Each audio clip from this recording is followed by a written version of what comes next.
Donc on va regarder maintenant quelles sont les entrées-sorties que l'on peut trouver sur une carte d'acquisition. L'objectif de cette partie-là, c'est que vous ayez compris à la fin quels sont les paramètres importants pour pouvoir choisir correctement une carte d'acquisition en fonction des besoins. Alors ici j'ai pris une carte d'acquisition qui est une carte d'acquisition pas chère à 150 euros, mais sur lequel on va retrouver les mêmes fonctionnalités que sur une carte d'acquisition plus performante et plus chère. Donc on va retrouver des entrées-sorties numériques. Donc ici c'est tout ce qui est par ici, entrée-sortie numérique. On va retrouver des entrées-sorties analogiques, ici AI analogique input, donc toute l'entrée analogique c'est par là. Et on va retrouver des AO analogique output, donc des sorties. Et aussi ici on a une alim à 2,5 volts et une alim à 5 volts. Et PFI0 c'est aussi une entrée de synchronisation. Voilà.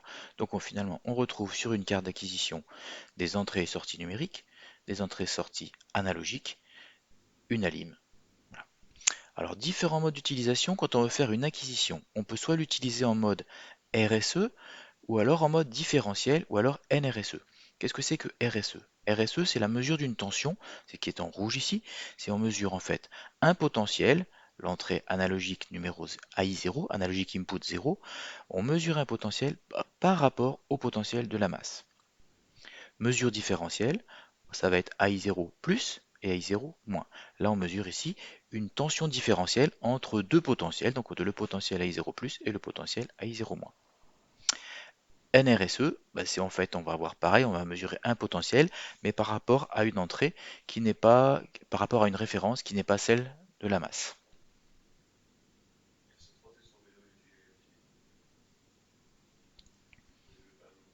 Ouais.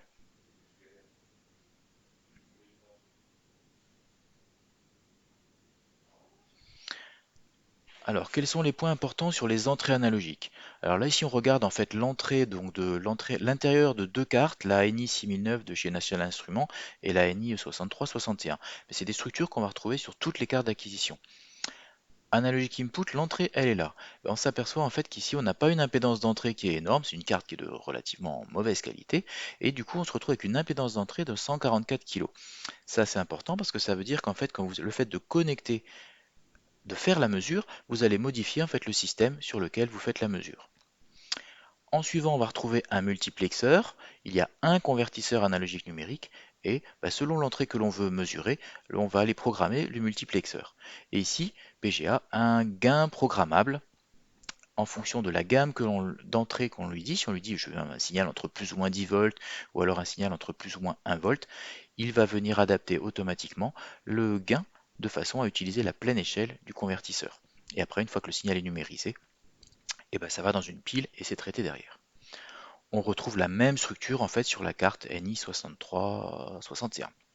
Donc, on peut faire les mesures analogiques, soit en mode différentiel, soit en mode RSE, soit en mode NRSE. Il faut bien sûr qu'il y ait une correspondance entre ce que l'on câble et ce que l'on dit au niveau du programme. Alors, dans le cas où on est en mode RSE, on retrouve ce que je vous ai dit ici, le gain programmable. On va avoir VIN-, VIN-, c'est la colonne ici de droite. Si on est en RSE, VIN-, ça sera la masse. Et VIN+, ça sera une des entrées, l'entrée analogique de 0 à 31, puisqu'il y en a 30 sur 31 sur cette carte-là, 32 sur cette carte-là. NRSE, même chose, ce qui va changer, c'est juste que la référence iSense, on a deux entrées possibles, iSense, pardon, deux références possibles, iSense et iSense 2. Et en différentiel, là il faut comprendre que si on veut utiliser en différentiel la voie 0, ça veut dire qu'on mettra sur le VIN plus, on mettra AI, la patte AI 0, et sur le VIN moins, la patte AI 8. Pour ça, ça correspondra à une mesure de la voie différentielle de la voie 0. Alors ici, je vous laisse regarder dans le poly pour le détailler un petit peu plus, selon le type de signaux que vous voulez mesurer. Soit vous avez des mesures qui naturellement, des signaux qui déjà sont référencés par rapport à une masse. Dans ce cas-là, on vous indique là, soit ils sont référencés par une masse, soit par contre ils sont flottants au départ. Donc ça dépend en fait du type de capteur du type que vous utilisez. Dans ce cas-là, vous pouvez utiliser donc soit si c'est dans le cas de signaux flottants que l'on veut récupérer, donc cette colonne-là, et après on vous indique comment faire le montage. Donc si on est en mode différentiel, comment le câbler. On voit ici des résistances de tirage qui ramènent à la masse.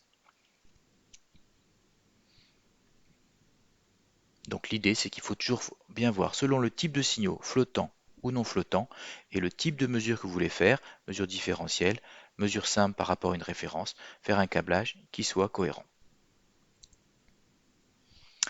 On va maintenant regarder les spécificités sur les entrées analogiques. Donc là, j'ai repris la carte USB 6009. Alors on voit qu'on a quoi? On a en fait 8 single-ended, c'est des entrées simples, et 4 DI différentielles. Donc on peut faire 4 mesures en différentiel, ou alors 8 mesures référencées par rapport à la masse. La résolution 14 bits, un taux d'échantillonnage maximum de 48 kilosamples par seconde, c'est-à-dire 48 kHz. Une plage d'entrée entre plus ou moins 1 et plus ou moins 20. On va retrouver la plage d'entrée à ce niveau-là. Alors ici, on vous donne la précision de la carte. Soit on est en mode simple, et la gamme dans ce cas-là, c'est plus ou moins 10 volts.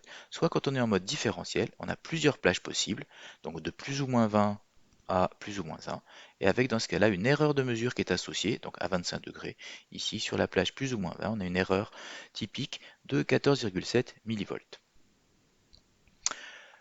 Donc là, on était sur la partie entrée analogique. Analogique, digital, voilà, on retrouve donc le différentiel USB 6009, 14 bits, c'est les mêmes informations que celles qui étaient affichées ici. Paramètres importants, fréquence d'échantillonnage, donc on a vu la carte ici, 40 kg, et si vous avez une 6008, simplement 10 kg. La plage d'entrée, plus ou moins 1 à plus ou moins 20, ça dépend des cartes.